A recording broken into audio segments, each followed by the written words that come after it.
Alright, I think we've already covered this a few times, but we've got our file here that we created in Inkscape. We're under Vector Mode tab. Over here we've got our order, our speed, our power, and our passes.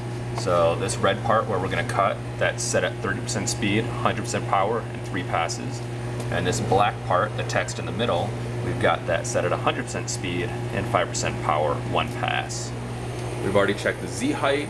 We've already checked to make sure that all the power settings are good and the airflow is happening.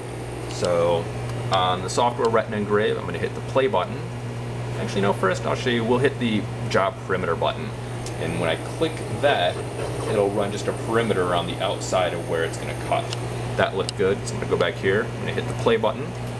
It's going to wait a second, it'll start cutting over here. It's actually engraved first. Let's see this. Just barely moving that dial. And now it's actually cutting. You can see the AHA text has already been engraved.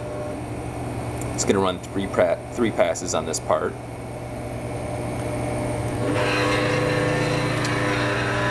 In the very bottom right here, it gives me an estimated time of roughly 35 more seconds. It's pretty accurate, at least for smaller jobs. I think bigger, more complex jobs get a little bit off. If there were something horrible to happen, if you saw small flames or something like that, nothing out of control, but just something where you're like, that doesn't look good, you know, just click the stop button over here in software and that'll stop it over here. Alternatively, if you open this, it will stop the laser. It won't stop it from moving, but the laser will stop functioning. If things are going horribly wrong and you're just totally freaking out, just smash the red button. It's an excellent button to hit when you're freaking out. That's the E-stop button. That'll just stop whatever's currently going on.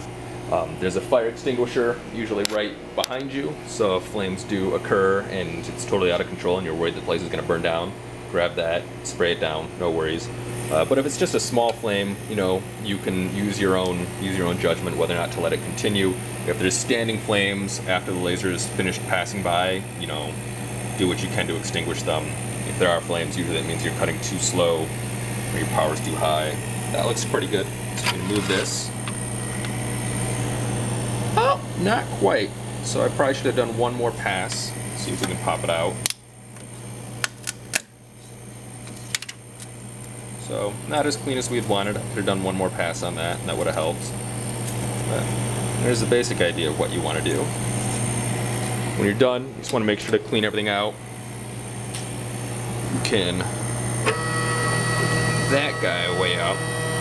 You can see there's a few little dots here. Needed. This whole thing does pop out, so if you've got really small pieces that you're cutting out, you know, just completely lift this item out. You can see there's a bunch of little dots out there, so we'll have to clean that out. You can use a vacuum, you can get a small brush, whatever works. This honeycomb, some of these dots are really hard to get out. You can go in there with like needle nose pliers, but just making sure there's not tons of buildup of pieces of paper, things like that laying around, because that's bad. Don't want to cause unnecessary fires. That's about it. Whew. Thank you.